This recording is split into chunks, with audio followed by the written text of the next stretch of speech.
O motivo que ele vai escrever essa carta é para exortar os irmãos. Ele quer exortar esses crentes judeus, que convertidos agora a Cristo, agora terem uma vida voltada para Cristo. Para Cristo. E ele vai colocar pontos muito importantes, como no capítulo 10, não haverá outro sacrifício. Se vocês não aproveitarem a oportunidade, se vocês não abraçarem o que Cristo fez agora, Cristo não vai vir novamente. Ele não vai se sacrificar de novo. Então, se você vive uma vida de pecado, se você continua na sua mesma vida, não haverá outro sacrifício. E se vocês continuarem a confiar na lei, e durante o livro de Hebreus ele vai dizer que a lei e as coisas da lei são uma sombra daquilo que haveria de vir no futuro. Então, aqueles que confiam na lei, que vão viver debaixo da lei, ele vai querer mostrar e exortar os irmãos que agora é Cristo. Agora é Cristo. Mas vamos ver esses pontos e alguns outros pontos importantes aqui em Hebreus. Vamos ficar no capítulo 1 e o texto que nós lemos até o capítulo 2, versículo 4. Primeira coisa que o autor coloca, ele diz, havendo Deus, capítulo 1, verso 1, havendo Deus antigamente falado muitas vezes e de muitas maneiras aos pais, pelos profetas, a nós, falou-nos nesses últimos dias pelo Filho. Nesses últimos dias, Deus falou pelo Filho. O que ele está dizendo aqui é fazendo uma retrospectiva que lá atrás Deus falou pelos pais, pelos patriarcas, Abraão, Isaac, Jacó. E depois que passou esse período patriarcal, Deus falou através dos seus profetas. Então ele envia Jeremias, envia Ezequiel, envia Elias, envia vários e vários profetas, e ele fala através dos profetas. E o último que encerra é o João Batista. E João Batista vem, dá a mensagem, preparando o caminho para Cristo, e aí ele encerra o versículo 1 dizendo, mas, nesses últimos dias, falou-nos pelo Filho.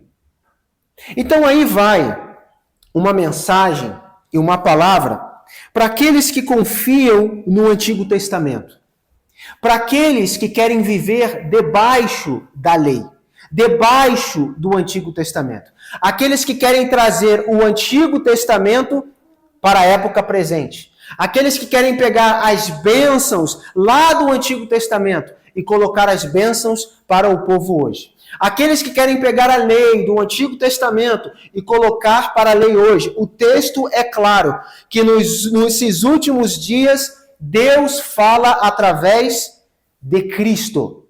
Ele não está falando por Moisés nesses últimos dias. Ele não está falando por Jeremias nesses últimos dias. Ele não está falando por Deuteronômio nesses últimos dias. Ele está falando pelo Filho. Ora, Atos 2 vai dizer que o Espírito, a profecia de Joel, o Espírito é derramado nos últimos dias.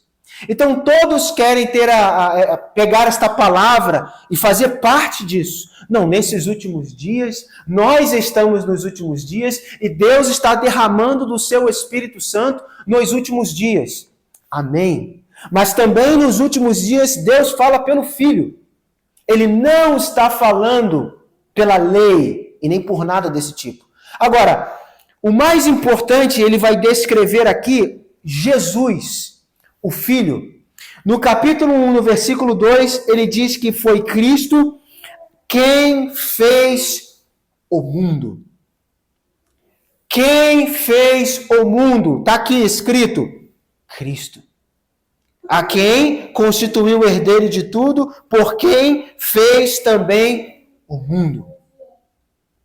Então, Cristo estava lá fazendo o mundo. E no versículo 3, não só fez o mundo, mas diz que ele sustenta todas as coisas pelo poder da sua palavra.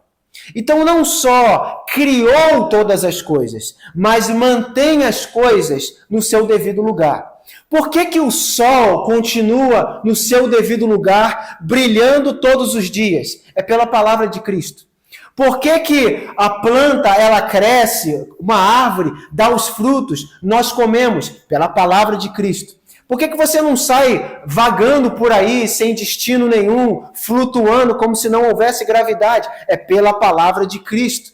Por que que vem dia, depois escurece a noite, depois o sol torna o dia novamente? É pela palavra de Cristo. Então tudo é por conta de Cristo.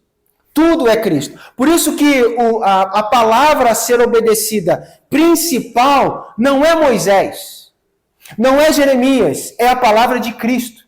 Foi ele quem fez todas as coisas. E ele que mantém todas as coisas. É Cristo. Então, o foco principal de um cristão nascido de novo é Cristo.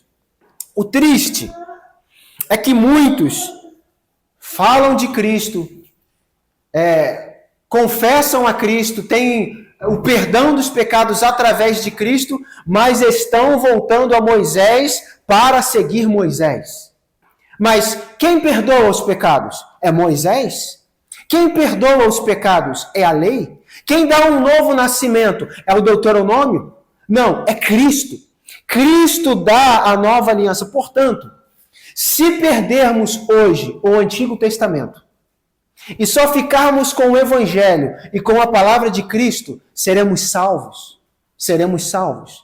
Por que seremos salvos? Porque é Cristo que redime os pecados. Não é a lei. Eu não preciso do Antigo Testamento para ter os meus pecados perdoados. Eu preciso de Cristo para ter os meus pecados perdoados. Eu preciso do que ele fez na cruz para ter uma nova vida. Eu não preciso de Deuteronômio para ter uma nova vida. Eu não preciso de outros profetas do Antigo Testamento para nascer de novo. Eu preciso, como o próprio Cristo disse, nascer da água e do Espírito. Se fosse tão necessário, ele diria nascer da lei, da água e do Espírito. Mas ele diz nascer da água e do Espírito. E isso basta. E aqueles que são nascidos de novo recebem o selo, o Espírito Santo. E é a garantia, Efésios 1, da salvação. Por isso que o mais importante para o cristão hoje são as palavras de Cristo. Não estou dizendo e desmerecendo o Antigo Testamento, dizendo que não vale absolutamente nada. Há muitas lições ali, há muitos exemplos que nós devemos olhar, aprender, analisar, mas o que nós devemos seguir são as palavras de Cristo. Entre decorar o Antigo Testamento e o Novo Testamento, decore o Novo Testamento. As palavras de Cristo são o mais importante na vida do cristão. Aliás, você é chamado de cristão por causa de Cristo. E você não é chamado de cristão por causa do Antigo Testamento, da lei de Moisés. Você é chamado de cristão por causa de Cristo.